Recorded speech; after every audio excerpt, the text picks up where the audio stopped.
Olá, irmãos, graça e paz seja convosco. Hoje o assunto da lição é o sábado e a criação.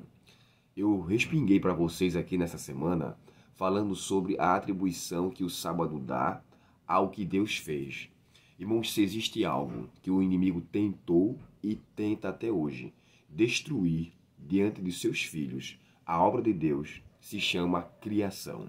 Ele quer tirar de Deus um atributo que ele nunca poderá ter. Satanás ele pode copiar, ele pode imitar, ele pode simplesmente refazer alguma coisa para iludir os filhos de Deus, mas ele nunca pode criar. Então, como Criador, só existe um, que é Deus, o Pai, Filho e Espírito Santo. Então, ele não tem esse atributo. Por essa razão, usou pessoas, usou instrumentos, usou situações, crenças e filosofias para tentar destruir isso aí. Eu confesso a vocês, irmãos, que na minha concepção, Davi foi um instrumento muito forte nas mãos do inimigo para tentar desfazer. E ali no ano de 1859, o livro chamado A Origem das Espécies deu aí um pontapé para uma oficialização de uma crença que, embora já se tinha desde o passado.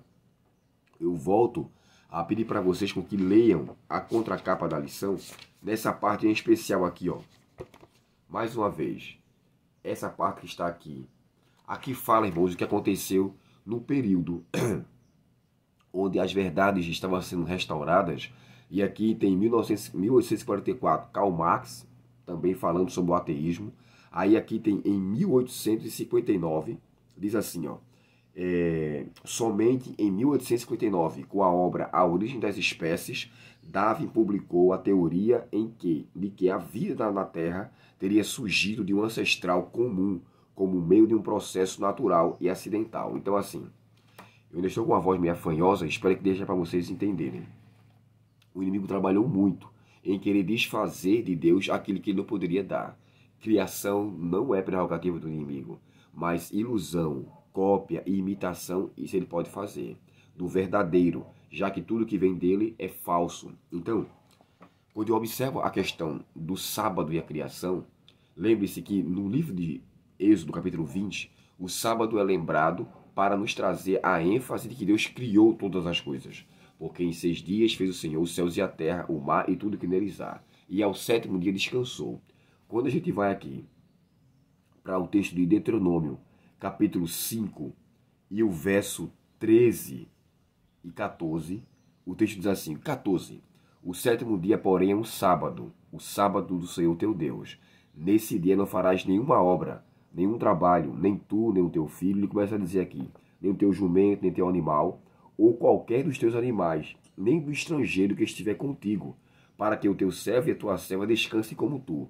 Para que você lembre, verso 15, que você lembre que foste escravo na terra do Egito, que o Senhor teu Deus te libertou e tirou de lá com mão forte e com braço estendido. Então, assim como o sábado em Êxodo nos faz lembrar de Deus como Criador, o sábado em Deuteronômio, quando ele é repetido ali, é lembrado de que o sábado é um ponto que nos lembra que Deus é um libertador, ou seja, tirou da escravidão do pecado. E aqui eu entendo por 2 vezes que o sábado nos faz lembrar da criação e nos faz lembrar da libertação. E em nossos dias, isso a gente chama de redenção.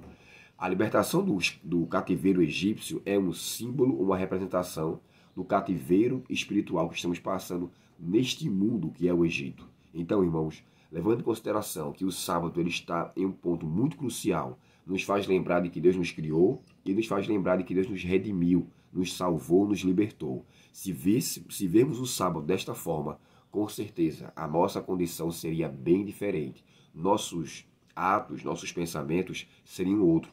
E baseado nesse comentário, olha o que é que diz o grande conflito na página 438 sobre o sábado. Diz assim: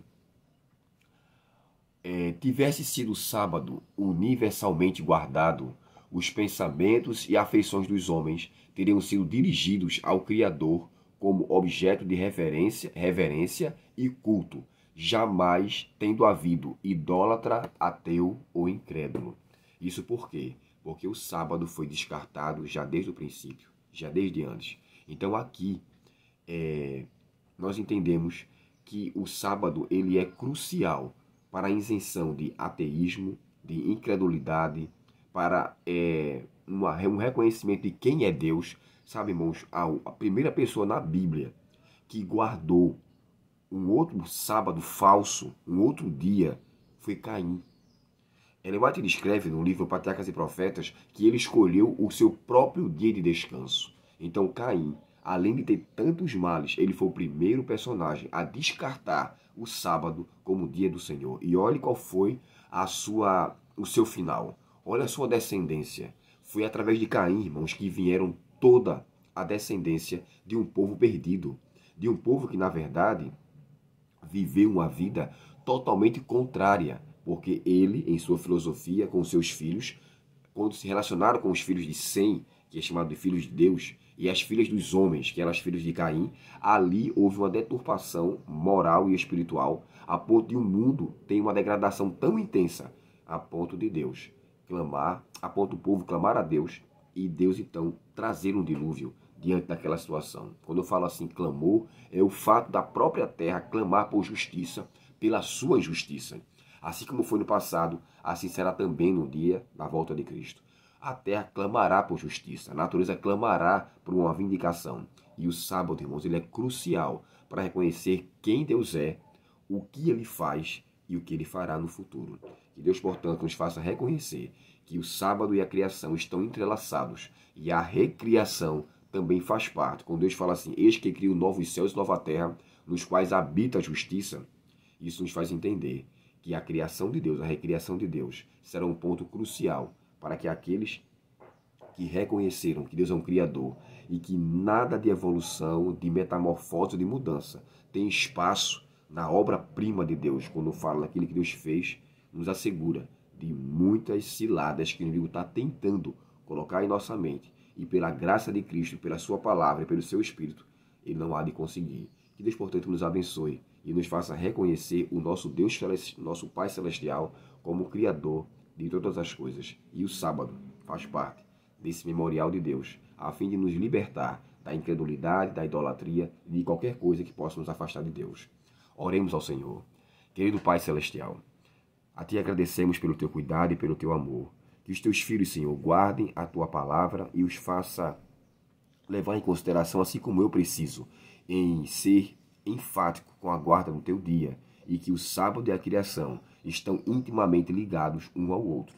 Dá-nos, ó Pai, força e fé para vivermos de acordo com a Tua palavra e assim sermos sábios aos Teus olhos. Dá-nos, Senhor, prudência e nos livra do poder do mal. Te pedimos em nome de Jesus. Amém. Deus muito te abençoe, um ótimo dia de segunda-feira, um ótimo trabalho. E se inscreva em nosso canal, curta nossos vídeos. Eu vou deixar aqui na descrição, porque embora eu citei o texto de Caim, né, eu não coloquei onde é que ele se encontrava. Está no livro Patriarcas e Profetas e também numa meditação antiga, 2002, chamada Cristo Triunfante. Mas eu vou colocar aqui na descrição o texto que fala que Caim escolheu o outro dia de repouso e não o sábado. Tá ok? Deus abençoe vocês. Até o próximo estudo. Até logo.